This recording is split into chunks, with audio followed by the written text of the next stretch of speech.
Ito ang Suzuki Smash 115.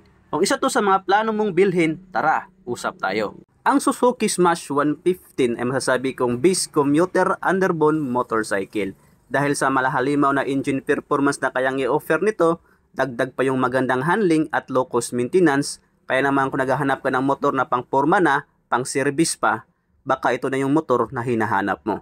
Ito ay equipped ng 4-stroke, single cylinder, single overhead cam, 2-valve carburetor engine. Meron itong bore na 51mm at stroke na 55.2mm. Ang kanyang total engine displacement is 115cc.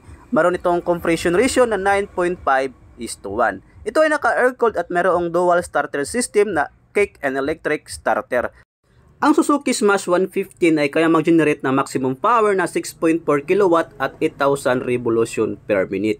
Ang maximum peak torque nito is 9 Nm sa loob lamang ng 4,000 revolution per minute. Kaya naman kung sa engine ang pag-uusapan natin in terms of power and acceleration nito ay talagang maaasahan ang Suzuki Smash 115. Kaya panalo to in terms of daily commuting. Kaya ang motor na ito isa sa mga mai-recommend ko sa inyo kung pang service at syempre pang forma na din ang hanap mo. In terms naman sa suspension, swabe at sakto lang ang lambot ng suspension nito. Ito ay naka-telescopic fork sa harap at naka-dual shock absorber naman sa likod. In terms sa mga gulong nito, ito ay may size ng 70 by 90 17 sa harap at sa likod naman is 80 by 90 17. So naka-interior pa ang mga gulong nito dahil ito ay naka-spoke tire. Pero meron tong naka-mags tire mga kaisla na pwede mong i-tubeless. Kung sa usapang fuel consumption naman, ang motor na ito ay kayang kumonsumo ng 54 km per liter at meron itong fuel tank capacity na 4.3 liters. At kung long ride ang pag-uusapan, panalo din itong Suzuki Smash 115. Meron itong matipid na fuel consumption kahit na ito ay nakakarburetor. At in terms naman sa kanyang bigat, ito ay mayroong timbang na 99 kg at meron itong ground clearance na 130 mm. At sa usapang price naman kaisla, ang motor na ito, itong Suzuki Smash 115 ay nagkakahalaga ng 62,500 sa cash price yan. Pero sa installment, kapag i-installment mo to, mayroon siyang down payment na 3,700 tapos yung kanyang monthly installment sa 3 years is 3,057.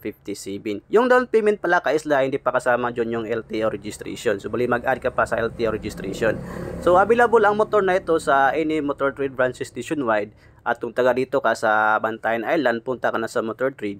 At ang requirements nila is 2x2 picture, valid ID, and proof of income lang. So no other requirements needed na. 2x2 picture, valid ID, and proof of income. At kung meron ka na yan, punta ka na sa Motor Trade at kunin mo itong Suzuki Smash 115. So that's all for today's vlog ka-isla. Thank you for watching Motor sa Isla. Don't forget to like, share, comment, and subscribe, and follow our FB feeds. And then click the bell button and follow button kung sa Facebook ka nakakapanood dito. So once again, this is Motor sa Isla. Thank you for watching. Peace. Bye-bye.